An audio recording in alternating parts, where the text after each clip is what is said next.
All right, let's get started. Hello, everyone. Welcome to our virtual Knowledge at Noon program.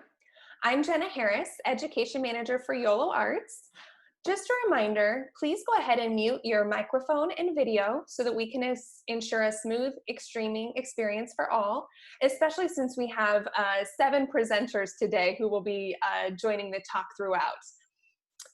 Just a bit about the program. Knowledge at Noon is a free monthly speaker series featuring artists, historians, and agriculture professionals that explore themes central to YOLO Arts and YOLO County historical exhibitions at the Gibson House and property.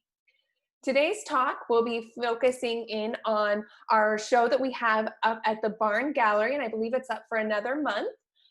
So please come by and check it out. But before we get started, I have just a few announcements. On October 29th at 1 p.m., we will be hosting a virtual tour of Mel Smothers' studio. This event is free and will be open to all. At this time, I'm going to go ahead and turn it over to our curator, Janice Purnell of the Barn Gallery, to introduce Memories of a New Future. Thank you, Jenna. Thank you so much. I just wanted to start off by welcoming all of the artists today. We have Lynn Beldner. Everybody can wave. We have Steve Briscoe, Melissa Chandon, Chris Dobert, Glenda Drew, Jesse Drew, and Mel Smothers. Thanks to all of you for bringing this collaboration of ideas and artwork to the Barn Gallery. We are just so pleased and excited to have all of your work and to be able to share your stories with the YOLO community. This exhibit, Memories of a New Future, explores the theme of embarkation, the movement from one place to another, and the hopes, dreams, and fears of setting off into the unknown. And I can tell you that people who've come to see the exhibit have said that they really feel like they have gone on a voyage themselves. The images and installations are thought-provoking and powerful, and many come away reflecting on what they've seen and relating to this feeling that we are all struggling with the unknown right now. But that ultimately, there is a message of hope and the human spirit that is really strongly communicated. So if you haven't seen this show yet, I strongly encourage you to do so. The exhibit is showing through November 14th at the Barn Gallery located on the historic Gibson House property in Woodland. We're open every Thursday, including this Thursday from 4:30 to 7, and 3 more Saturdays, including this Saturday from 12:30 to 3. So now we'd like to begin by having Melissa and Mel talk a little bit about their initial inspiration, the spark for this show, and then how you all work together to make it. So Melissa? Mel? Hi. Yeah, I guess this whole idea got started, it was over a year ago. My studio is up at Lake Tahoe, and Melissa and I have been friends back from grad school. Our education in art, we've painted together, and we've had a lot of mutual friends. We've been part of the art community in Davis for a long time. And part of that is that we like to get together. My studio now is no longer in Davis, it's up at Lake Tahoe. And Melissa likes coming up. And so last summer we were up and we started talking about each other's projects. Melissa's been doing boats, and I follow her work online, and I had been doing a series of refugee rafts, and over a weekend of talking art and hanging out together, we realized that it was probably Melissa is sort of the spark plug for all this kind of thing. And I think she probably had this idea that we ought to get together and paint a bunch of boats. And that was the initial idea. And from then on, it's grown to the point that we have the show now about embarkation. So that's how I got involved. Melissa might have more to say. Um, that is how it started, and it was super exciting. And at first, I really thought that the endeavor was going to be a joint effort between Mel and I. And Mel and I have participated in other shows together in the past, so this was not anything new. But then the more I thought about it, I reached out to Lynn and Steve, and I told them about our idea, and they kind of took it a whole step further. They were like, what a great idea. And yes, we could do a collaboration. And so we met about a year ago to talk about what we could do as partners in an exhibition. And then we invited Chris and we invited Glenda and Jesse. And then it was really exciting because everybody started adding content to the exhibition.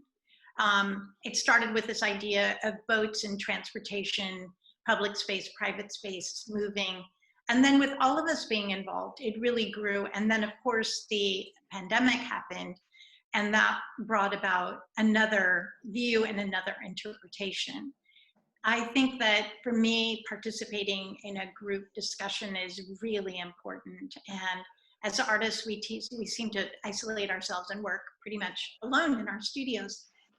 So the idea of having a larger conversation, working together on this exhibition, it was truly organic, but it was very diplomatic, and it was very supportive of each other's work. And so it's just been a really exciting event, and I'm so thankful that the Arts Council supported our ideas and have encouraged us and have been so understanding during this unique time with this pandemic in which we're isolated and working individually. So to have this community, a virtual community, is also another really interesting component of our exhibition. So.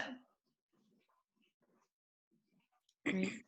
Wonderful. Thank you, Melissa and Mel, for letting us know how everything came together. With that, we will go ahead and kick off with our first speaker, Lynn. Hi there, everybody. I'm going to go ahead and read from my notes because that's easier for me to do. Emergencies seem to be our new norm. They could be happening to us or someone 3,000 miles away. At the beginning of the LNU fire in Northern California, we received an emergency warning to be prepared to evacuate in 15 minutes. This dire warning reminds you to have a go-to bag by your front door, which in turn makes you think, what does it mean to leave everything behind? Will I make the right choice? And surely I will regret my choice later. As a result of the most recent fires, I just started to make tiny pillows again, to have an even smaller object or amulet to carry with me. Each pillow is 2 inches by 1 inch and will easily fit into your pocket. This is not the first time that I've made a piece of artwork to carry in my pocket. Some of my art practice is informed by the events that occur around me. Some of these events I just ignore. Others seem to infiltrate in a bigger way. Can my art have some subtle influence onto what is happening in the world around me, to make others feel better, to give them solace, to help them see? And then I'm going to just go on about the emergency blankets. I completed these emergency blankets right after 9/11, and they still feel as necessary emotionally and conceptually as they did before. The past year has made finding meaning in the art making process even more challenging than usual. The pandemic has left me feeling aimless, scared, and uncertain as what to do next. Everything seems so insignificant and meaningless. Yet I knew I needed to do something. So like many times in the past, when I haven't been able to work, I gave myself an assignment to make something. Just pick things up and begin. And by beginning, I could act out a larger metaphor. Reinventing simple things can help us see ordinary things more appreciatively. Though I had been thinking for some time about making emergency blankets, a small blanket that one could carry secretly, like the pillows in my pocket, producing something for comfort seemed like a necessity now.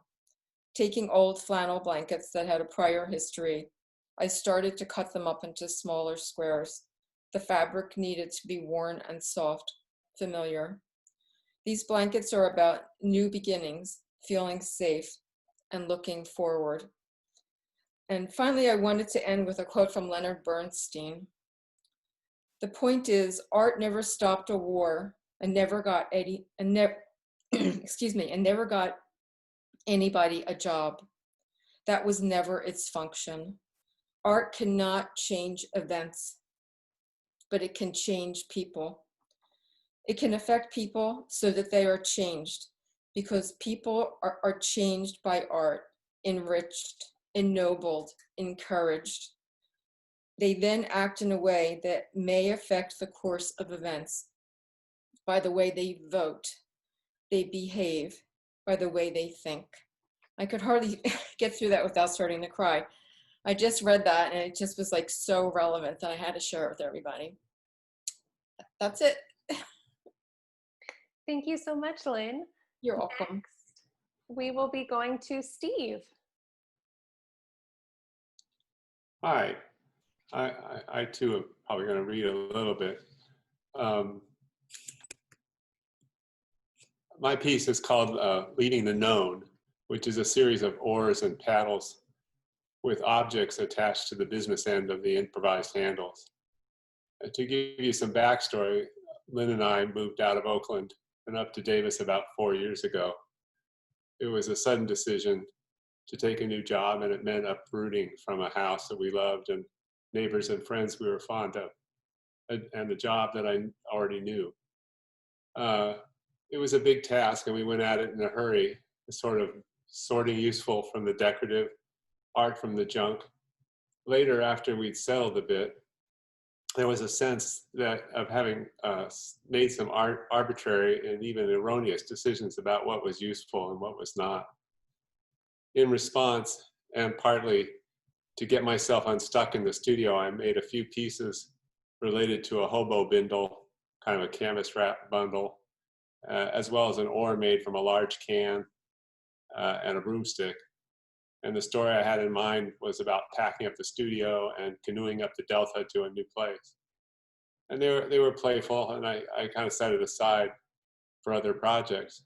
But when Melissa approached us with the show idea, especially the boat theme, the oar idea came immediately to mind.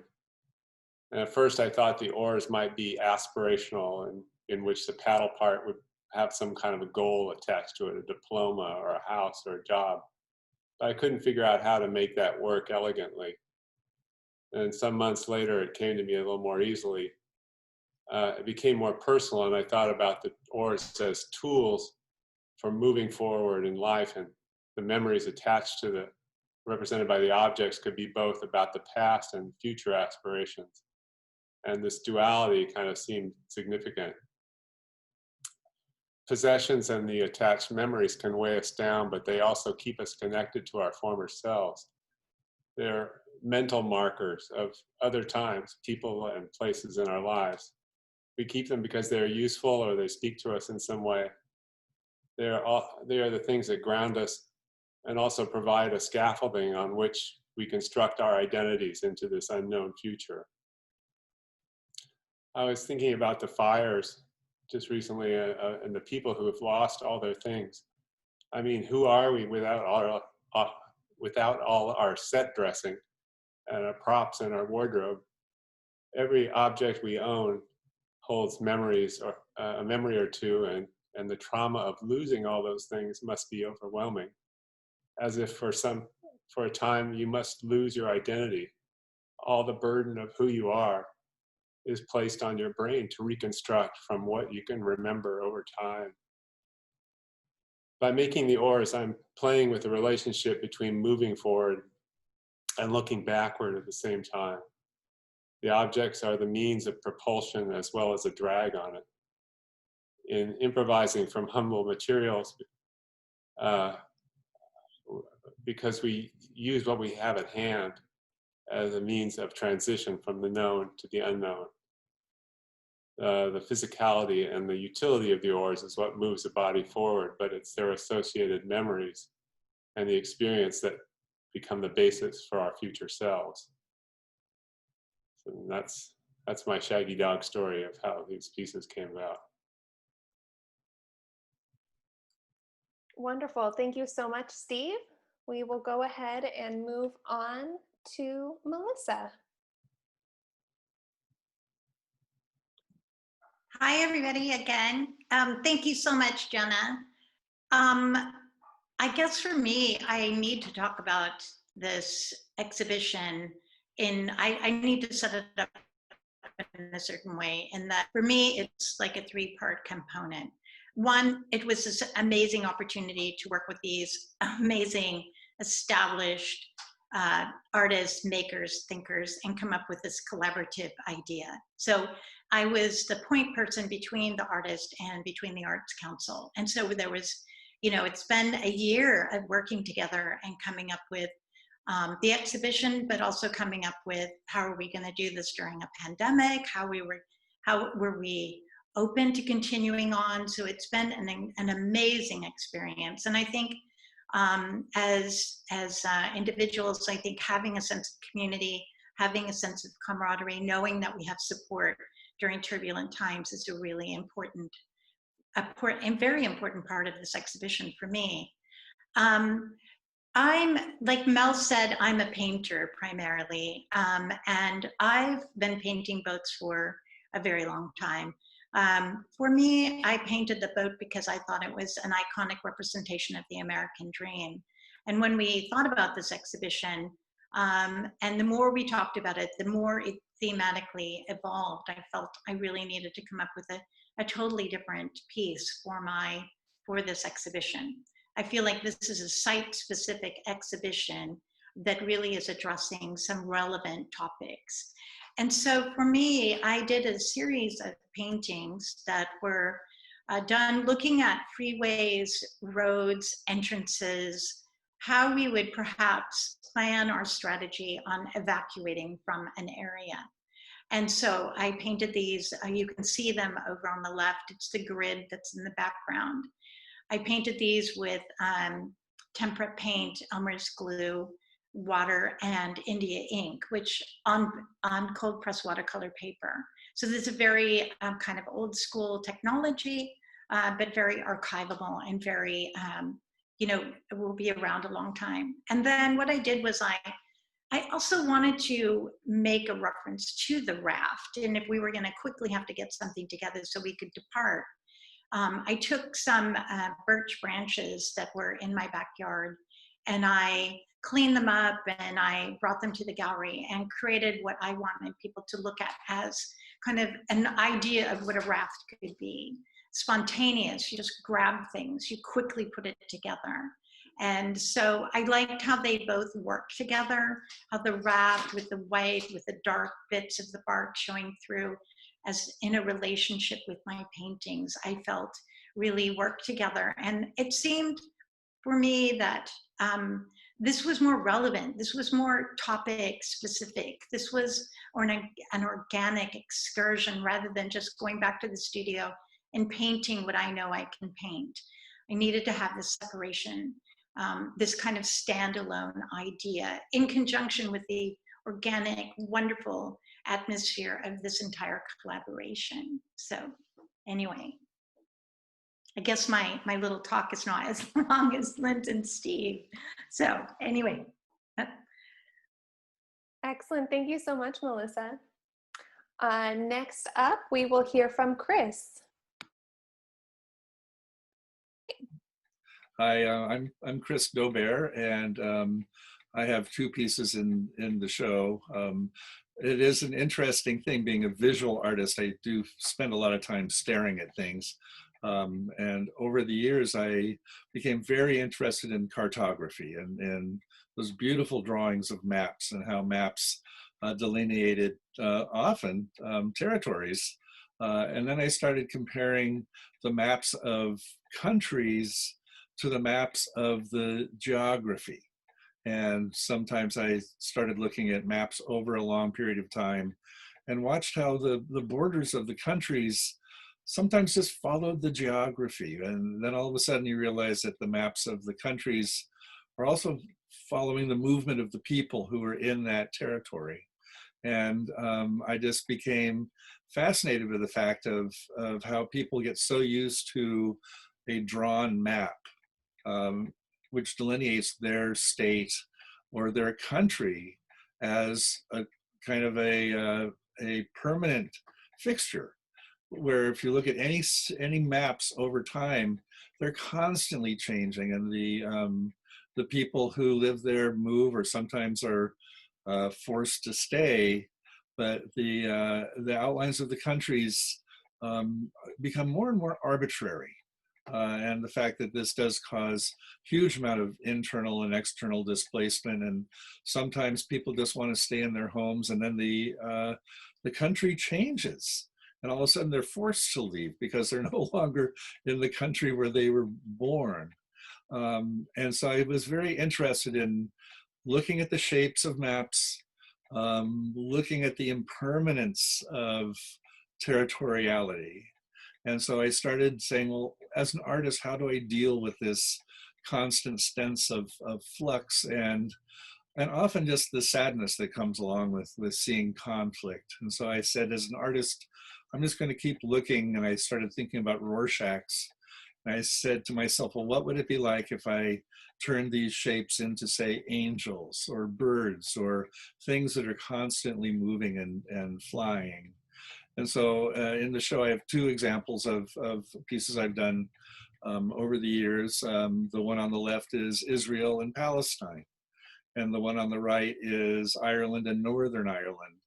And I keep on thinking that when I was making them, that they would be fixed. And these are actually several years old, and these countries are still in the news today with these conflicts and trying to reach some sort of equilibrium. And to do that, I made these maps actually out of metals that react to each other. They're electrostatically activated. It's copper and steel. And if you put copper and steel together and get them wet, they start creating small amounts of electricity and actually start to disintegrate each other. And I kind of thought that was lovely. And these pieces all live outside. So the constant movement of just of nature is slowly dissolving these shapes. And I'd like to just communicate that whole idea that these shapes are not permanent. They are something which is kind of amazing. It's what people do creatively, creatively, and they make these shapes. And I'm just trying to find a sense of beauty and passage through time when I investigate these areas on the surface of the earth and the people that inhabit them. Okay. Excellent. Thank you so much, Chris. Next, we will hear from Glenda and Jesse. Yeah, hi, I'm Jesse. I'm a professor of cinema and digital media and a filmmaker and a media artist. And this is Glenda. I'm Glenda Drew, and I'm also a professor in the design department at UC Davis and do a wide range of creative projects. So our work in this project, it's based upon what we see as sort of two opposing forces in the lives of many people, which is the potential that's represented by a voyage. And so the whole sense of movement, and there's lots of movement going on all over the world at this particular time. And the reasons for that movement are not, they're not the same, obviously. Some movement is for pleasure and some movement is to get people into a better place to live because their lives are threatened either by, economic deprivation or violence. And also, we're also interested in the idea of movement as movement that is restricted or denied, and that's a big problem in the world today too. And so we wanted to create work that reflects on those themes. And I'll say some general things about the kind of work we do. We work in all kinds of different media. We're not media specific. So we'll typically work in photography or digital media or film or electronics. We generally work in what's more technologically inclined types of media. but we do that not to sort of glorify the role of technology, but to help to demystify that technology. So we want to kind of make that technology more accessible, more friendly. So we'll use high technology for things, but we'll also use simple technologies as well, even on the level of toys, which we see as oftentimes very creative uses of technology. So the work in here, the first piece we have is a triptych called Embarkation. And that is 3 separate photographic augmented reality works. We don't have a photograph of that, do we, of that particular piece? Embarkation is the top photo. Yeah, it's the top photo that's what we're referring to. There's 3 pieces in there. They're 3 different pieces, but they form a triptych. One of them is called Takeoff, and it's an augmented reality work that begins at the control panel of the small plane. And it takes off with the help of a creased and unfolded aviation map. So if you look at this particular work, each work has sort of different components to each of these separate pieces that form the triptych. There is a video clip of the controls in the hands of a person at the controls of something that's going to launch this voyage. And the first one on Takeoff, it's a small airplane. So you see the person getting the airplane ready to take off. Behind them stretches a large aviation map. And with the help of augmented reality, you look at the map that the pilot of the small plane would see, and the augmented reality piece triggers a video of the actual runway that the plane is on. And it's sort of, I guess it's a kind of a poetic commentary of the idea represented by a map, and then the reality when the person behind that controls of that plane actually is there on the runway, and they're facing their travel in front of them. The second, it also represents the kind of internal process of building imagination of what's going to be on the other side of that journey, and then this fading of the actual memory of it. So looking at this kind of interplay of time that only exists in someone's mind about their journey was also what we were trying to comment on with the use of the augmented reality. And the second part of the triptych is called Roll Off, and that begins at the dashboard of a big rig truck. And again, it's sort of in a similar vein. You'll see that the hand sort of starting the voyage on the steering wheel and the gears, but behind the wheel of a big truck. And then in front is the map of the highway that looms ahead. And through the augmented reality, you see the actual road and the on-ramp that someone in the truck is going to start to actually begin this voyage. And the third one is called Cast Off, and it begins at the helm of a ship, a small boat, and again in front of them is a Sea Lanes nautical map that someone who would be launching such a voyage would want to look at, and the augmented reality triggers what is actually lays in front of the person who's at the controls of that boat, which is essentially an inlet channel that leads out to the sea. So that's sort of our first kind of meditation on this idea of embarkation that combines sort of the excitement of a voyage using these different forms of technology. Anything else to say about that? I wanted to say that it was really fun to make that piece because while we were just trying to prototype what it would look like to have this large image, we were just using our home printer and like taping the images together, and then we planned on having them printed out as one long, nicely printed image, and realized that this lo-fi or low-tech kind of presentation of the image, just using inkjet paper, plain paper on our inkjet printer, taping it all together, had this unexpected visual quality that really spoke to us of journeys, maps folded up. And we also had the opportunity to go seek out these vessels and to find someone who would allow us to get inside the cockpit of the airplane or sit next to the driver of the boat. And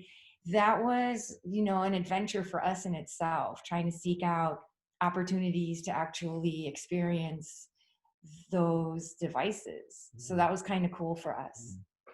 Okay, go on. So the next slide, right? Is, well, we're going to talk first about Out of Bounds. Oh, okay. So the other piece that just you might see, it's called Out of Bounds, and it's a 3D piece. It's a stroboscope. It's essentially a piece of it's an electronic artwork, and it's something that mimics or explains what happens in animation when you see a series of frames that are flashed with a stroboscope.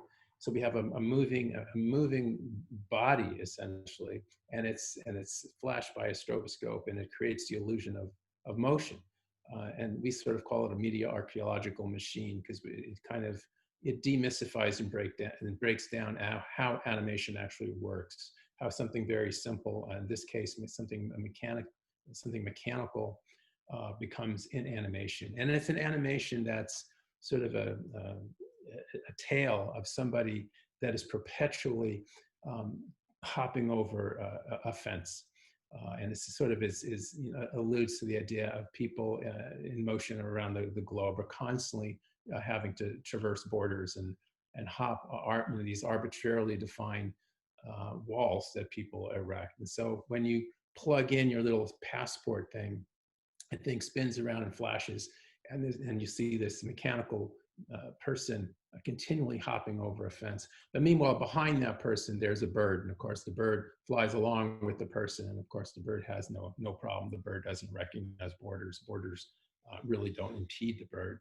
You want to say anything else about that? Yeah, I wanted to add that one of our motivations in building that piece was that we deal so much in our work with video and moving images. And it was a really great creative exercise to break it down to 32 frames. Like, what can you say in 32 frames? And that's how many frames are in the stroboscope. And it also, similar to the embarkation piece, is still about borders that are both internal and external, because internally, I know my experience is that I'm constantly trying to get beyond the borders of my mind, trying always new things and trying to go further in my life. And so I also looked at that piece as, boundaries that are both personal and political. And so I think that what's similar in both those pieces is that they can be, it's up to the viewer maybe to think about how those ideas apply. And if we could go to the next slide then. So this is also it's a triptych called The Movement, and it's 3 separate frames, and each of them has a pixelated image, and it's also an augmented reality piece. So, again, you view these pieces through your augmented reality software that's embedded in your phone, and it brings up thoughts and images that reflect on the meditations on restriction of movement and the loss of freedom. And so the first one, you'll see some cockroaches, and what's revealed behind that is when you trigger the augmented reality, it's a quote from Nelson Mandela talking about what it was like to spend so many years behind bars, and how sometimes he would get sort of lonely and talk to some of the cockroaches in his cell. And again, you hear this when you through augmented reality. And there's other things embedded in here. The middle one also triggers a reflection on someone watching an airplane through a skylight, and that's one of their only connections with the outside world. And the third one is someone that happens to see boots of people walking by from her cell window. So again, this is sort of the idea is using this augmented reality that is triggered by the use of these somewhat banal looking images. And you want to say something about the process, the pixel dust process at all? Well, it's we call it algorithmic filmmaking because it's a computer program that we wrote with our good friend, and there's basically 500,000 pixels, and the machine, the code reads in this audio file and generates in real time at the right time these images that then they come together just momentarily, and then they dissipate until they form the next image. So it's kind of a unique style of filmmaking. And I think we're at our time. Yeah. So thank you. Thanks. Wonderful. Thank you so much, Glenda and Jesse. Next, we will hear from Mel. Hello, my name's Mel Smothers, and I'm part of the artists in a show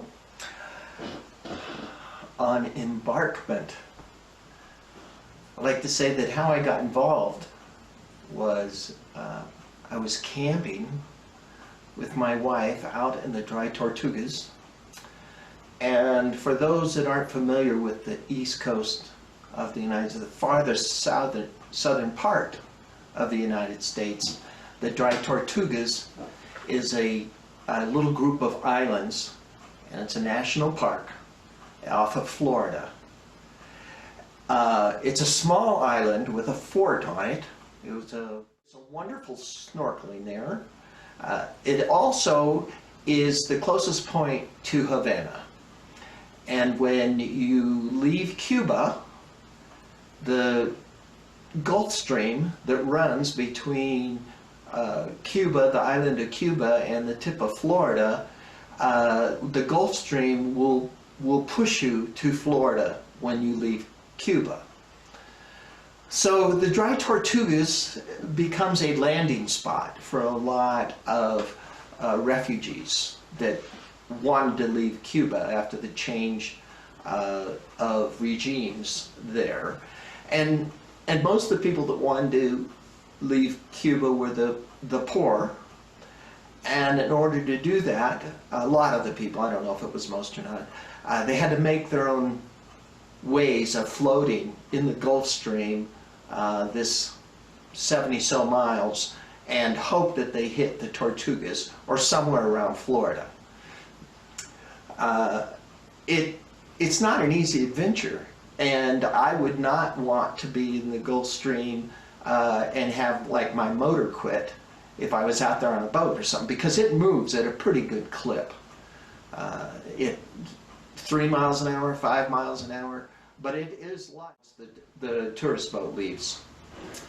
Well, in one of these trips, I discovered a refugee raft, the remnants of a refugee raft. And even though I had knowledge of them and knew about them, I'd never actually seen one.